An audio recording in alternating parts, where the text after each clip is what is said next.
Եվ դու կարաս շատ հանգիստ ասես այ աննասուն բիբլիական ասենք ազգ մի բիբլիական ազգել մենք դու այս օրդուին խես զինել տավար ձեռք բերել եթե ոչ դաշնակից գոնե համագործակցող մեր հետ Իսրայելը ռազմատեխնիկական այդ թվում մենք նոր նշանակումներից Միան ռակիրովկե կա տեղի ունեցել այնտեղ հողեր հանձնող կորպուսի հրամանատարին տարել են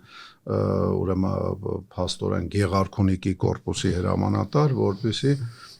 ինքը բանա Սևանի ափերը զիջի ոնց որ թուրքերն են պահանջում որ Վարդենիսը դա բասար գեչարա ոչ թե Վարդենիս դա կարծում եմ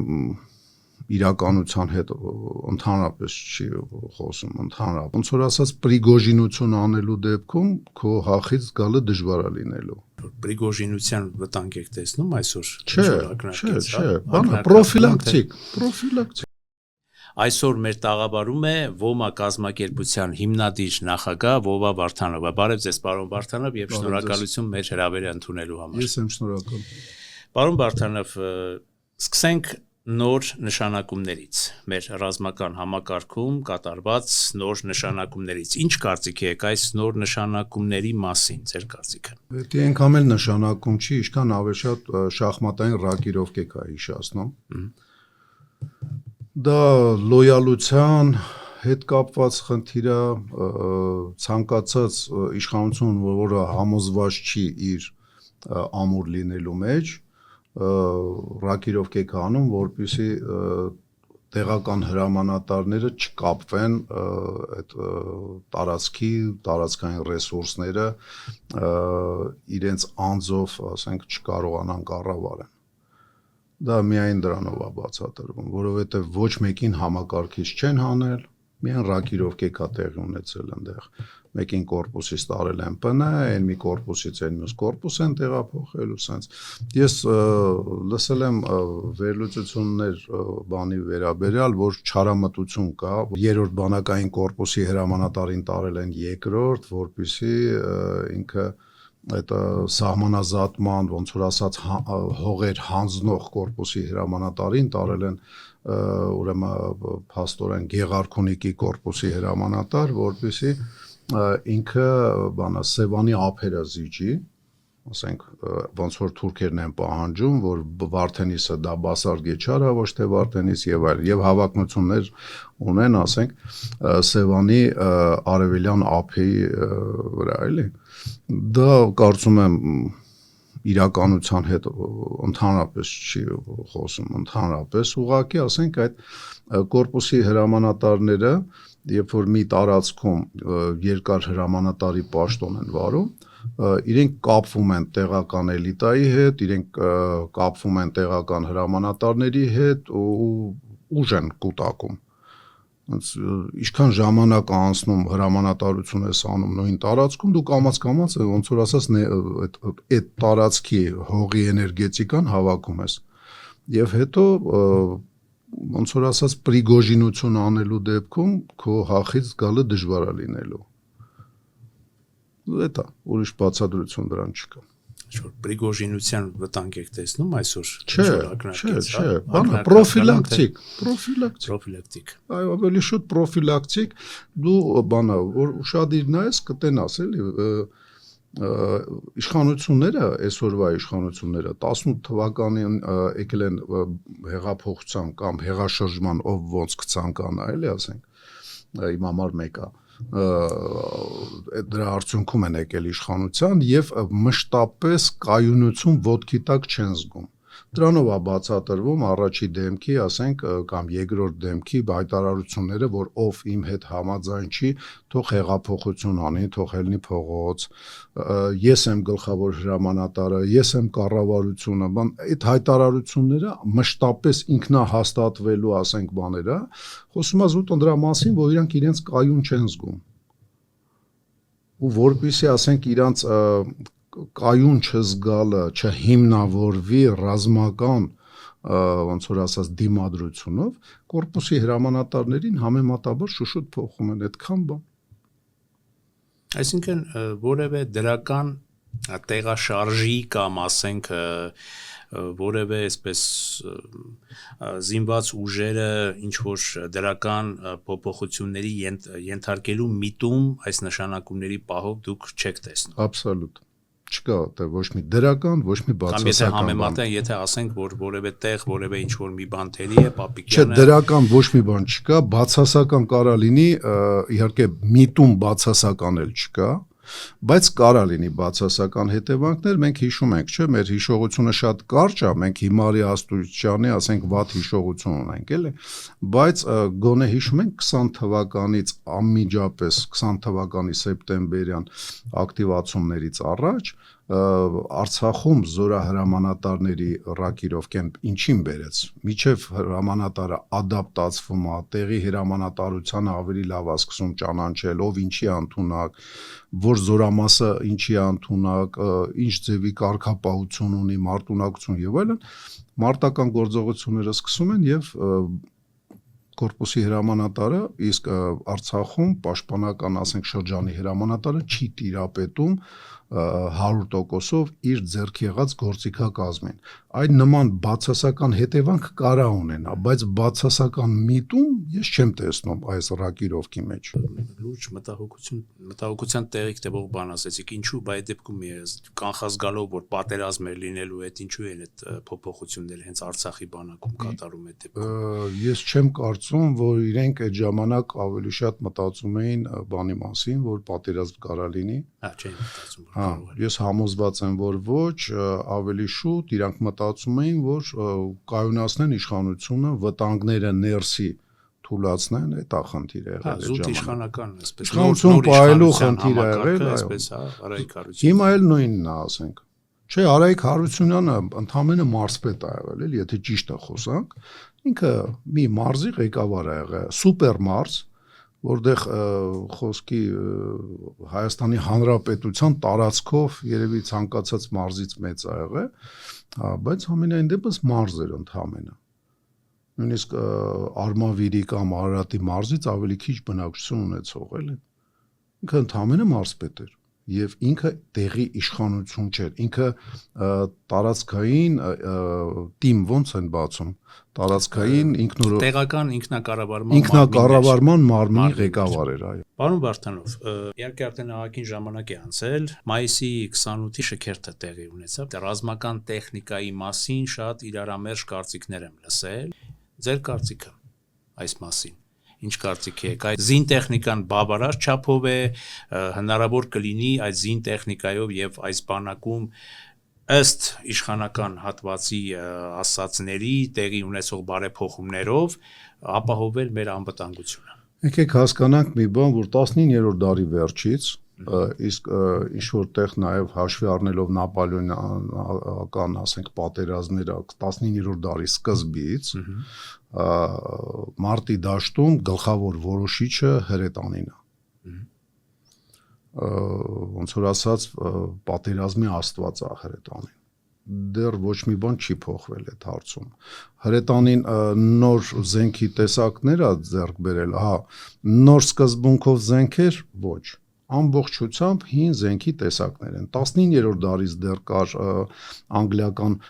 հրթիռային բան, հրետանի, 19-րդ դարից անգլիական հրթիռային հրետանի կար, որը որ աչքի էր ընկել Թայլանդում իշխանություն պահելու հարցում, նույնիսկ ֆիլմ կար, որտեղ որ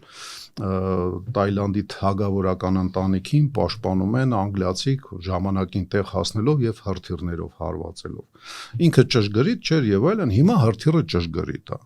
Փողային հրետանին, ասենք, ավելի կատարելագործված է, այն չուգունից բաները, ասենք, բանա, սնարյադը ոչ մի բան չի փոխվել, էլի ինքը ընդհանրապես ավելի բանա, կոմպրեսիան ավելի հզոր է, բանա, ուժեղացել է, ավելի հեռու է արդյունքում թռնում, փողերը ավելի պինդ են, բայց մեկը նույն զենքերն են։ Նույնն են։ Իսկ մենք ամենակիչը 250 միավոր հրետանի ենք կորցրել 20 թվականին եւ 23 թվականին։ Այդ կորուստները այսինքն լցվել են թե ոչ այս ընթացքում պատերազմից հետո։ Ուրեմն 20 թվականի մեր կորուստները գումարելով 23 թվականի կորուստներին գալիս է մոտ 250։ Ես գաղտնիք չեմ բացում, եթե դա գաղտնիք էր, դրա մասին դեռևս մի քանի տարի առաջ խոսացել է անվտանգության խորհրդի քարտուղար Արցախի հանրապետության, ինքնավար հանրապետության Սամվել Բաբայանը 250 միավոր 230-ից 250 միավոր, ասենք հրետանո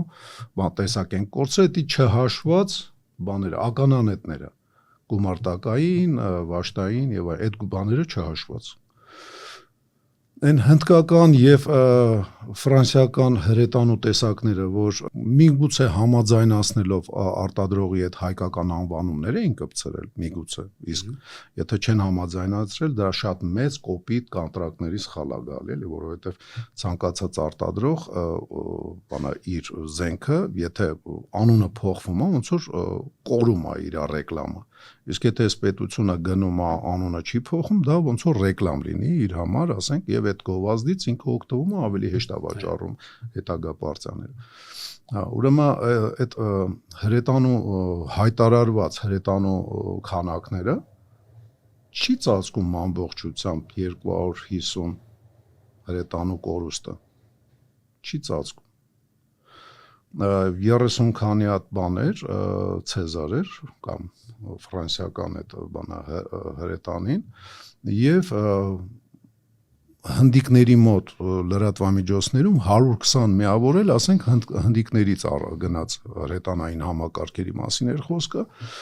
եւ ռուսների մոտից ուրեմն ռուսների մոտից չէ, ռուսական հրետանի D20 թե D30 թնդանոթն է, D20 թնդանոթները։ D20 Ռուսաստանից թե Հնդկաստանից։ Կարևոր չի։ Կարևոր չի։ Ամենայն դեպս ռուսական թնդանոթներ։ Չէ, գիտեք ինչ է այդ հարցը միտումնավոր տվեցի, չէ, որովհետև դեռևս շրջանառվում է այն խոսակցությունը, որ մենք գումարներ ենք ուղարկել Ռուսաստան։ Չէ, շրջանառվում դա իրականություն է։ Հա, եւ չեն տրան։ Այսինքն ինչ կարծիք եք, շարունակում է տալիս են ռուսները իրենց թե խնդիրը դա չի։ Խնդիրը նա, որ Ռուսաստանը բավականին ստոր պահեց Իրան մեր նկատմամբ։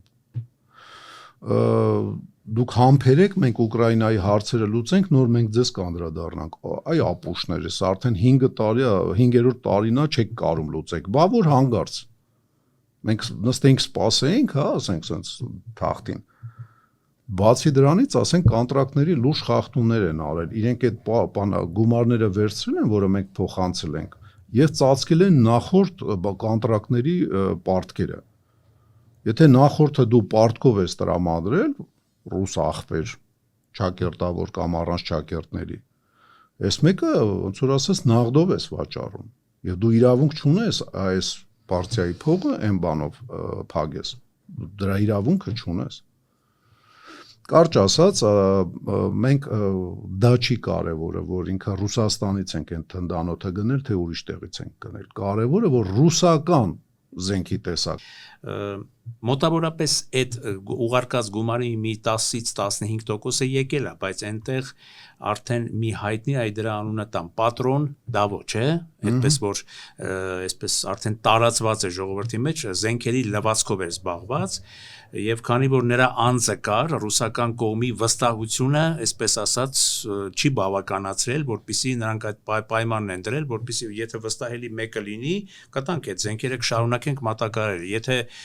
այսպիսի անվստահելի մարդիկ են լինելու, այդ զենքերը մենք չենք մատակարարելու։ Իդեպ այդ հարցը ինչ շատ զբաղեցրեց։ Դուք ինչ ինֆորմացիա ունեք։ Ես չեմ հավատում այդ ամեն ինչին։ Չեք հավատում։ Ոչ, որովհետև շատ հաճախ ոչ միայն Դավիթը, այլ նաև ուրիշ միջնորդներ կան, որոնք որ զենքի առևտրի մեջ մեծ դեր են խաղում եւ կարողանում են նոր շուկաներ ստեղծեն, ասենք, եւ նոր արտադրողներ բերեն ինչ-որ տարածք, որտեղ առաջ իրենք ներկա չէին։ Իրանց ֆունկցիան դրա մեջ է։ Իսկ Ռուսաստանի դեպքում մենք դրա կարիքը չունենք, երբեք չենք ունեցել, որովհետեւ մենք երկարաժամկետ ռազմատեխնիկական համագործակցության պայմանագիր ունենք Ռուսաստանի հետ։ Մենք խնդիր չունենք միջնորդի, որ այդ ռուսական արտադրողին ասիք էլ հային էլ ծախի, էլի։ Դա սուտ է, սուտ խոսակցություն է, կամ Ռուսաստանին սպիտակացնելու համար, կամ իշխանություններին Հայաստանի Հանրապետության սպիտակացնելու համար, թե իրականություն չի։ Մենք խոսում ենք մեր ժողովրդին հնարավորին չափ տեղեկացնել եւ ոնց որ ասած իմ տրամաբանությամբ շղարշը, որ քաշում են տարբեր հարցերի վրա, այդ շղարշները բաց ենք, ճիշտ է։ Ուրեմն իմ տրամաբանությամբ, չէ, ընդհանրապես պատմության մեջ չի լինում միջնորդ ոչ մի տեղ, եթե դու ռազմատեխնիկական համագործակցության մեջ ես։ Էն էլ այտենց ծավալուն ու երկար, ոնց որ Հայաստանի Հանրապետությունը Ռուսաստանի Դաշնության հետ։ Հիմա մենք Ռուսաստանի Դաշնության հետ մեր կապերը եթե խզում ենք, դե առևտրային ասենք բավականին լուրջ խոչընդոտներ կա, չէ, այսօրով, որը առաջացնում է համ Հայաստանի Հանրապետությունը, համ Ռուսաստանի Դաշնության, ասենք, ղեկավարությունը։ Եթե դա ազդի, ուրիշ, բայց դեռ ոնց որ թե ռազմական համագործակցության վրա չի ազդել, համենայն դեպս այդ հապկի շրջանակներում դա ուրիշ բան է, մենք ունենք անմիջական Ռուսաստանի հետ փոխադարձ, ասենք, պայմանագրեր, թե պաշտպանության վերաբերյալ, թե ռազմատեխնիկական համագործակցության վերաբերյալ։ Բայց եթե քաղաքական խզում կա, չէ, պարոն Վարդանov։ Եթե քաղաքական խզում կա, դա չի նշանակում, որ ինքը ազդելու է, ասենք, ամեն ինչի վրա, այդ թվում նաև զենքի վրա, որտեղ երբ որ դու զենքի հարցում ես խզում, ինքը լրիվ ուրիշ քաղաքական իրավիճակ է ստեղծվում։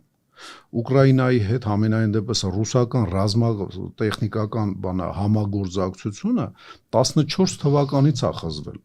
Եվ որ բացահայտ ռուսական արձակուրդ գնացած սպաները եւ զինծառայողները մասնակցեցին Ուկրաինայի մի հատվածի Մալառոսիայի Դոնեցկ Լուգանսկի, ասենք, հանրապետության ձևավորմանը պայքարելով Կիևի իշխանության դեմ։ Մինչև այդ համագործակցությունը շատ քիչ էր։ Ինչքան էլ իրանք տարաձայնություններ ունեին, Յուշենկոյի վաղտ, որ ասենք ամբողջությամբ, ասենք, Ռուսաստանի ետույքից գլուխը հանեց, արևմուտքի ետույքը մտցրեց, կոպիտ եմ ասում, բայց մենք էլ ենք նման հիմա գործողություններով զբաղված էլ այն դեպքում, որ պիտի դու քո մկանային պարկը ուժեղացնես, քո ռեսուրսները զարգացնես։ Իսկ երբ որ դու ուժեղ ելնես ու քո ռեսուրսները զարգացած, հավատացնում եմ, էլի առանց ետույք մտնելու հնարավոր է, ասենք, պարտներներ ճարել։ Թուրքերը լուրջ էմբարգոների տակ էին հայտնվել։ Այս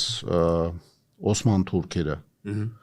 սկսեցին իրենց մկանային պարկը զարգացնել, իրենց սպառազինություն արտադրող հիմնարկները բանանել, մեկ էլ են արգելքները, որ Կանադան էր դրել, Գերմանիայի Դաշնությունն էր դրել, Ամերիկան էր դրել, սա այդ արգելքները հանեցին։ Երբ որ դու ուժեղանում ես ու իրանք տեսնում են, որ ոչ թե մեկը ոչ մի տեղ էլ չի կարա, այդ հոչի կորելու, մեկը մնալու է իմ ազդեցության տակ, մեկը տենում են, որ հեսա հեռանում է իրանցից։ Գել ասում են հոп, այդ կասիրգա, ասենք, թնդանոթի համար շարժի չա պետք, թուրք աղբեր,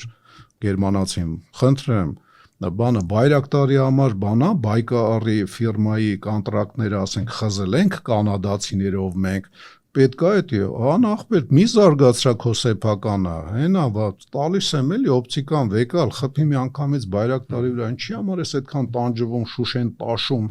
իդեալական մեկա չես ստանա, Դու քոնը որ զարգացնես, ոչ մի խնդիր չես ունենա սպառազինության հարցում, որտեղ սպառազինության հարցում, երբ որ քեզանից հրաժարվում են, քեզ անմիջապես բրդում են թշնամու ճամբար։ Պարոն Վարդանով, այս խոսակցությունից մի պահ գանք մեր զինուժին վերաբերող, այլ դարձյալ ամենացավոտ հարցերին։ Եթե որոշակի դուք ասեցիք Ռուսաստանի ինչ որ խոսեցիք ըստ մեղավորությունների, եթե այդպես է, եթե իրենք են զինամատակարարումների հարցով իրենց վատ բայել է դեպքում, ինչու պատերազմից անմիջապես հետո 44 օրյա ձերբակալվեց Դավիթ Տոնոյանը, էլի ռազմական բարձրաստիճան պաշտոնյաներ, նույն այդ պատրոնը ձերբակալվեց,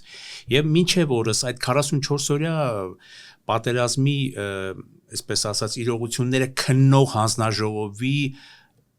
արդյունքները չեն հրապարակվել հանրության համար, նույն Դավիթ Տոնոյանը մի վերջիվերջո ամենակարևորագույն ականատեսն է, չէ, եղել էլի է կարևորագույն իթիվս այլ ականատեսների, բայց գուցե ամենակարևորագույնը։ Մի որևէ ծանրակշիռ հարցազրույց չի տվել, բացահայտումներ չեն արվել, ինչու է դա այդպես եւ սպասում եք, որ կլինեն բացահայտումներ։ Եկեք հասկանանք մի բան, էլի։ Ոչ մի լուրջ մեղադրանք իրանց ներկայացված չի։ Իրանք էլ ոչ մի լուրջ հակադարձումներ չեն արել իշխանություններին։ Իրանք հույս ունեն, որ իշխանությունները իրանց ինչ բաների պատճառով որ իրանք փակվում են,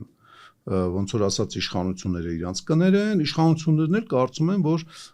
իրենք ազատության մեջ վտանգավոր կլինեն իրանց համար։ Այդքան բան, նույնիսկ չխորանանք մանրուքների մեջ, այն ինչ որ մեզ կերցնում են, դա միշտ չի որ իրականություն է։ Այդ իմ ասած շղարշները շատ հաճախ քաշում են մեր դեմ, որ մենք չտենանք այն իրական պատկերը, որը հետևում է։ Էլի եմ ասում, պատրոն Դավոն ընդհանրապես ամենայն հարգանքով իմիջիալոց, ես իրան վատ չեմ վերաբերվում, որտեղ ինքը կարողացավ, ասենք, Հորդանանի կոնտրակտը անի, հակաօդային համակարգերը կարողացավ բերի, որը բավականին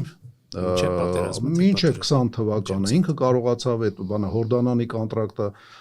իրականացնի եւ Հորդանանից բերի այդ համակարգերը ասաականները, որոնք որ պատերազմի ժամանակ աշխատեցին, այն որ մեզ կերցնում էին, որ բայց հակաօդային համակարգ չունես, սուտ է, հա։ Սուտ է, չէ, չունես, որովհետեւ խոցվել է, իսկ իա խոցվել, որտեվ ինքն է խոցել։ Թուրքերը շատ խելացի են արել, սկսել պատերազմը, օդ հակաօդ, ասենք, հարաբերությունները։ Իրենք հանել են, ասենք, երկու ինքնաթիռները, որոնք թիրախ են հակաօդային համակարգերի համար։ Բաց այդ թիրախ են։ Անմեկի մեջ մտածում, որ այդպիսի բան կարող է անեն, հետաքրքիր։ Կարող է, հեսա ասեմ, բայց ինքը հանել է օդ հետի, դարձրել է անօթաչու, օթաչուն կարող է չել նստել, կուկուռուզնիկները, այո, երկուսները, մեջը ամեն մեկի մեջ 500 կիլո պայթուցիկ։ Դու հիմա խոցես էդի, թե 500 կիլոն էթա ինչ որտեղ գմփա 500 հոգու մարդու կյանքի խլի։ Խոցես թե չխոցես։ Հասկանալի է, չէ՞ որ այս առաջի ալիքը որ հանել են խոցելու համար։ Հիմա ուկրաինացին հո դեբիլ չի, որ գերանները գալիս է, ասենք, Կիևի վրա, ինքը չի հասկանում, որ հեսա գերաններին կխփի այդ բանը ռուսական անօթաչուներին, հետևից հրթիռն է գալու ու ինքը հակաօդային բանը համակարգը հրթիռների հարցում մեր կա լինելու, որովհետև ամբողջ հրթիռները հակաօդային ծախսում է գերանների վրա, ինքը հասկանում է դա։ Նույնը Իրանն էր հասկանում, չէ, ասենք, որ Իրան խոցում էին։ Նույնը հասկանում էր Իսրայելը, որ շախեդները գալիս էին անօթաչու սարքերը, որ հեսա իրանցից հետո հրթիռն է գալու։ Բայց դու ծանր երկընտրանքի մեջ ես, թողես գա խփի ու ինչ-որ լուրջ վնաստա, թե խոցես։ Ուրեմն հակաօդային համակարգը Հայաստանի Հանրապետության եղել է լավագույններից մեկը։ Ուղղակի այն քանակը, որը որ սպառազինության ադապտացված, ասենք, հին տեխնիկայի, նոր տեխնիկայի, այն քանակը, որը թուրքը կուտակել էր, իսկ մենք կուտակելով զբաղվելու փոխարեն, ասենք, այդ ժամանակ ուրիշ բաներով էինք զբաղված, տարբեր, հիշենք էլի, ասենք, որ թվից 15 թվականից կոնստիտուցիա էինք փոխում, հետո ընտրություններ էինք անում նոր ձևերով, հետո հեղափոխություն կամ հեղաշրջում էինք անում, հետո փորձում էինք ամրացնենք հեղափոխականների իշխանությունը, կարճ ասած, արտաքին վտանգները անտեսում էինք։ Այդ ընթացքում թուրքը բոլորով հանդերձ մենք չէինք զբաղվում զինվելով։ Այո, ես համոզված չեմ, այլ գիտեմ, ոչ թե համոզված եմ իմ ենթադրությունների վրա, ես ուղղակի գիտեմ, որ մենք այդ ժամանակ թուրքերի սպառազինությունը, ասենք, բացահայտ տեսնում էինք, որ ինքը գնում է օդային համակարգերի միջազգային համաշխարհային ավիացիայի բաներ կա, ցանցեր կա, fly եսի ինչ է կոչվում։ Միշտ, ասենք, դու կարող ես քաղաքացիական լինելով բացես տենաս, որ ծանր բեռով բերտնված արագությունը 800 կմ/ժ արագությամբ ինքնաթիռը գալիս իջնում է Բաքու, մեկ էլ հելնում է 1000 կմ/ժ արագությամբ հեռանում է։ Նշանակում է ծանր բեռնված եկավ, թեթև հերթ գնաց։ Ու ռեյսերը Իսրայել, ասենք, Բաքու, Իսրայել, Բաքու, Անկարա, Բաքու, Էդի սա սպառազինվելու մասին է խոսքը։ Եթե նույնիսկ մենք 0 հետախուզություն ունենք արտաքին, դա բավարար է, որ դու տեսնես, որ բանա տրանսպորտային ինքնաթիռը, որ դա եկավ ու դադարք հեռացավ, դա սպառազինության մասին է, որտեղ ոչ մի բիզնեսմենին ձեռ չի տա բանա բերը բարձված բերել եւ դադարք ինքնաթիռի հետ գնալու ծախսնել է քո վրա, էլի։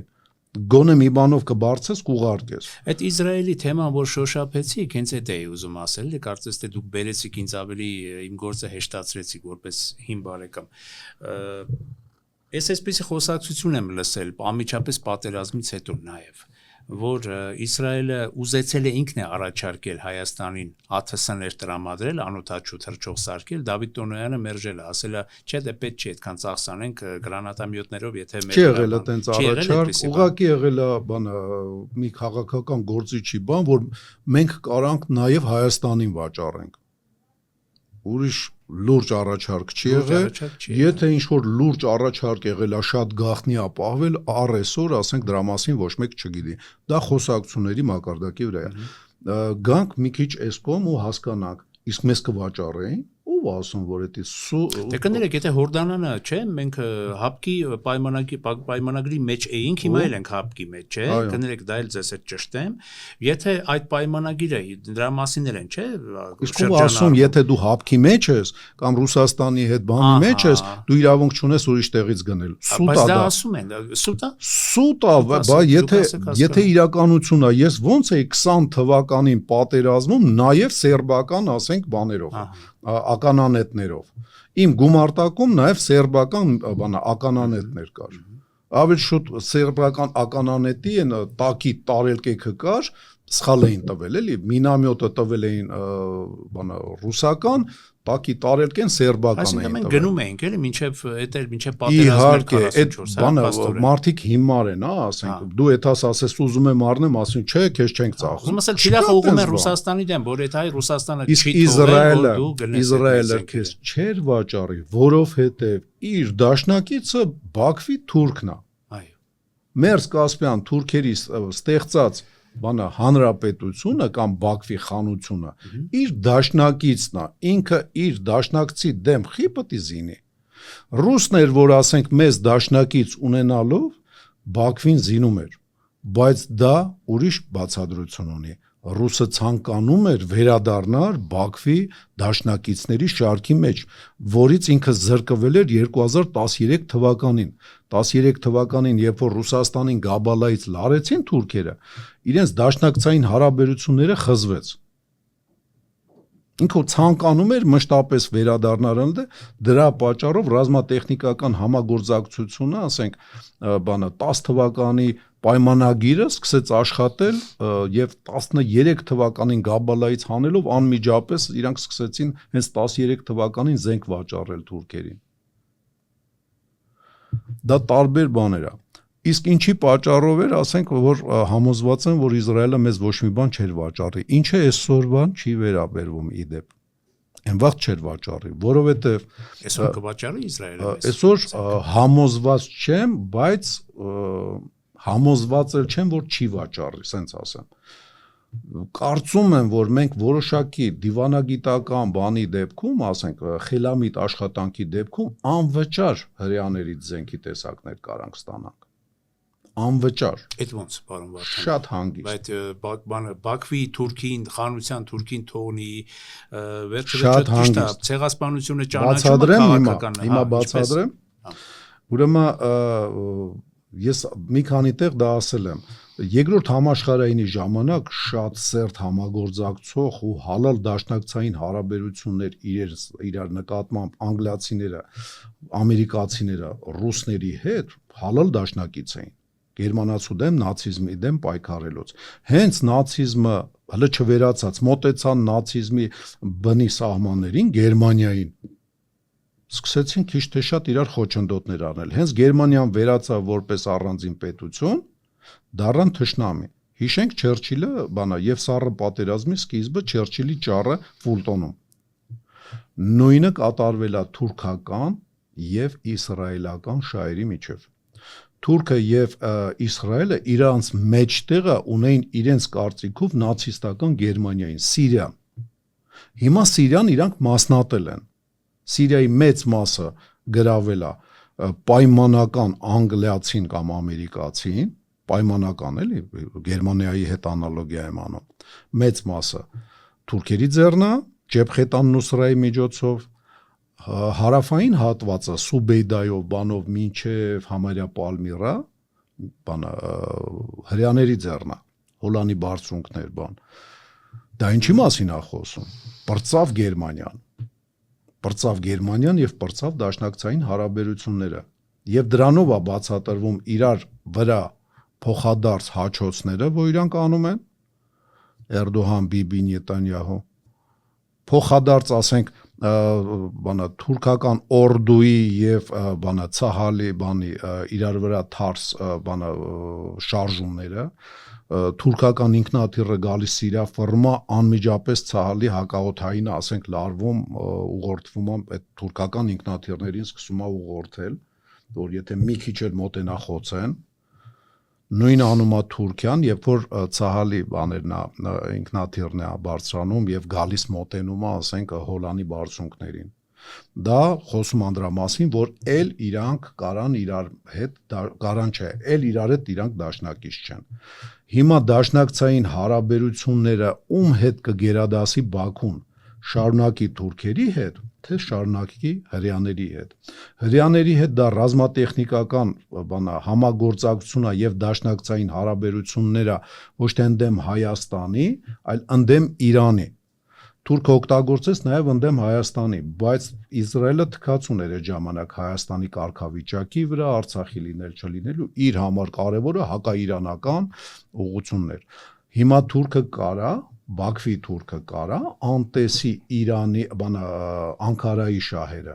Օսմանյան թուրքերի շահերը։ Իհարկե ոչ, իմ կարծիքով։ Հարց է, էլի ասենք, որովհետև ամբողջությամբ բանակը պրոթուրքական է, հիշենք թե 20 թվականը, թե 20 թվականից առաջ, թե հետո շատ թուրք զինվորականներ ունեին այսպես կոչված Ադրբեջանի դրոշակը եւ Թուրքիայի դրոշակը։ Եթե ինքը չի կարողանալու անտեսի կողմա բռնելու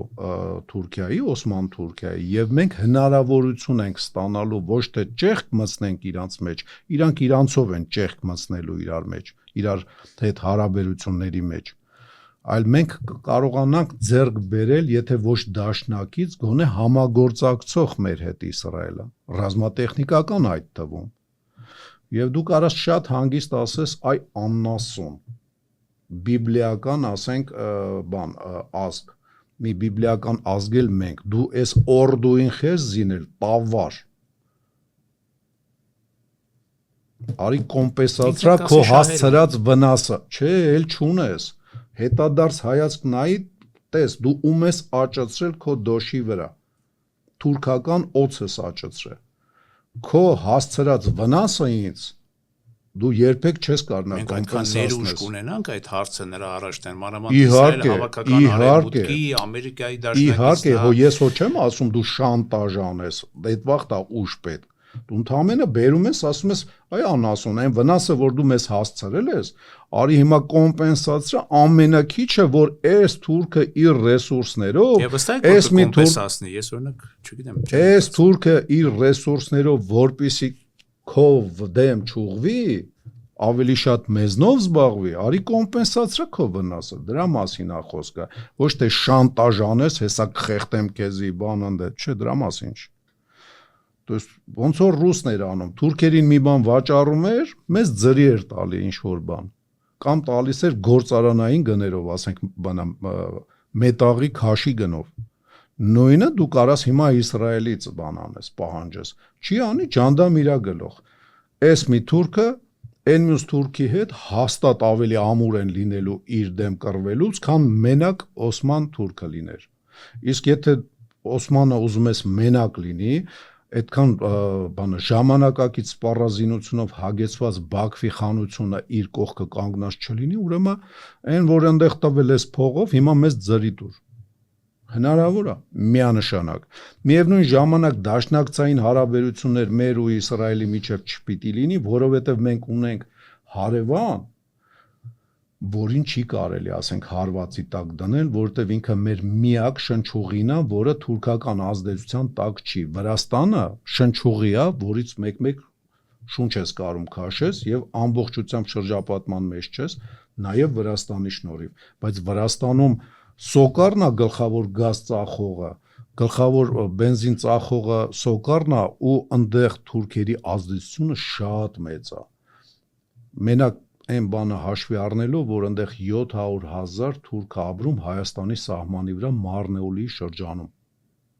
Հսկայական թիվ է։ Պարոն Վարդանով, շնորհակալություն, հուսամ մեր մյուս հանդիպման ժամանակ շատ ավելի լավատես նոտաներով կարտահայտվենք մեր զինված ուժերի մասին եւ զինված ուժերում աստվածտա տեղի ունեցած դրական փոփոխությունների մասին։ Լավատեսի բան չի։ Ավելի շուտ իմ ասածը ուղղված է դրան, որ մենք մեր ռեսուրսը պիտի օգտագործենք մաքսիմալ բանը կապեդեն բարձր, մաքսիմալ պետք է արդյունավետ օգտագործես։ Միակ ռեսուրսը, որ ոչ մի բանից կախված չի, դրսի շուկայից, եսի ինչից, դա մարդկային ռեսուրսն է։ Դու մարդկային ռեսուրսը պետք է մաքսիմալ, ոնց որ ասած, պրակաչկա անես քո մկանները, պետական հնարավորություններ չունես դիմես հասարակական կազմակերպությունների։ Հասարակական կազմակերպությունները չեն ձգում մեր հայրենակիցներին դիմես, բերես անհատների, որոնք որ քեզ կարան, ասենք, քո մարդկային ռեսուրսի ռազմական եւ ոչ միայն ռազմական ռեսուրսի որակը բարձրացնելուն նպաստեն։ Եթե դու դա չես անում, դու ինքնասպանության ճանապարհով ես քայլում։ Շնորհակալություն։ Ստեսություն։ Armix News ալիքի ժամանակի ձայնը հաղորդաշարի եթերում ՈՄԱ կազմակերպության հիմնադիր նախագահ Վովա Վարդանովն էր, սիրելի բարեկամներ, սեղմեք զանգակոճակը եւ բաժանորդագրվեք Armix News ալիքին եւ հետեւեք մեր թողարկումներին։ Շնորհակալություն, այսօր այսքանը, կհանդիպենք։